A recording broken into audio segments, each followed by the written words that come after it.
물가 목표 2%에 빠르게 가까워지고 있다. 2년여간 지속한 오랜 긴축이 효과를 발휘하고 있다. 한국은 올해 들어 4번 연속 금리를 동결했고 3.5% 금리를 7개월간 유지하고 있다. 간밤 미국 물가가 전달 대비 1%포인트나 큰 폭으로 하락하면서 사실상 금리 인상 사이클이 끝나가고 있다는 주장에 힘이 실리고 있다. 여기에는 장기간 긴축 부작용으로 발생한 1,800조 원 규모의 가계 빚과 금융권 유동성 위기 우려 그리고 경기 회복 불씨 살리기 등 산적한 정부 과제가 뒤를 바친다. 여전히 금통위는 물가 안정에 중점을 두고 긴축 기조 흐름을 상당 기간 이어 나갈 것이라는 입장을 고수하고 있다. 13일 한국은행 금융통화위원회가 종전 기준금리 연 3.5%를 유지하기로 했다. 올해 4번째 금리 동결로 한국 기준금리는 지난 1월 베이비 스텝 이후 사실상 고강도 금리 인상 사이클에서는 내려왔다. 이는 한국과 미국의 큰 폭으로 하락한 소비자 물가 상승률이 주요하다. 각국 중앙은행은 역사적으로 물가 안정을 제일 목표로 두고서 인플레이션 수치를 놓고 금리 인상 여부를 판단한다. 지난달 한국 소비자 물가 상승률은 2.7%를 기록하며 지난 2021년 9월 2.4% 이후 1년 9개월 만에 가장 낮은 상승률을 보였다. 소비자 물가는 작년 7월 6.3% 기점으로 우하향 추세를 보이고 있다. 끈적한 근원 물가도 4.1%를 기록하며 지난해 5월 4.1% 이후 최저치를 나타냈다. 미국 소비자 물가의 큰 폭 하락도 한국 금리 정책 결정에 부담을 더는 요인이다. 지난달 미국 물가는 3.0%를 나타내며 전월 4.0% 대비 1%포인트 하락했다. 우려가 컸던 근원 물가도 전년 대비 하락했다. 5.3%, 4.8%는 2021년 8월 이후 최저치다. 블룸버그 이코노믹스는 7월 FOMC에서 0.25%포인트 금리 인상은 불가피할 전망이지만 그 이후의 추가 인상에 대해서는 연준 인사들이 회의적 시각을 나타낼 소지가 있다라고 분석했다. 한편 한은의 올해 경제성장률 전망치는 지난 5월 전망치와 같은 1.4%를 유지했다.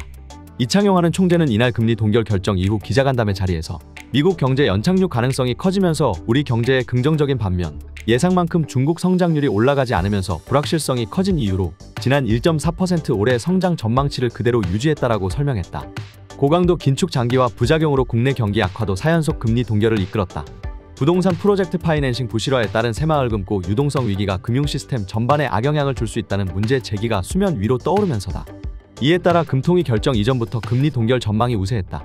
또 경기 회복 불씨 살리기도 정부가 직면한 주요 과제 중 하나다. 지난 6월 경상수지가 흑자 전환한 상황에서 이대로 회복 불씨를 꺼트리기엔 부담이 있다. 6월 반도체 수출액은 전년 동기 대비 28% 감소했지만 3개월 연속 회복세에 있다. 아픈 손가락 중 하나인 가계 부채도 동결 결정을 이끄는 데 결정적이었다. 한국은행 자료에 따르면 지난 1분기 말 기준 국내 가계 대출자는 1977만 명으로 이들이 빌린 돈은 1845조 3천억 원으로 나타났다. 같은 기간 취약차주의 가계대출 잔액은 94조 8천억 원으로 작년 동기 대비 1조 2천억 원 늘었다. 이자가 늘면 가계에서 실제 사용할 수 있는 돈이 그만큼 준다. 이는 취약차주를 비롯해 빚을 갖고 있는 가계에 부담이 된다. 은행 연체율도 3년여 만에 최고치를 기록하고 있다.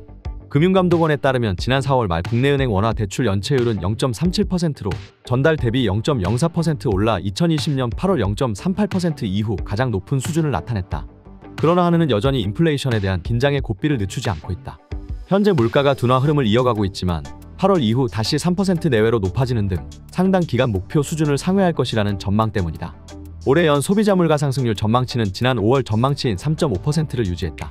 근원 물가는 지난 전망치 3.3%보다는 소폭 상회할 것으로 예상했다.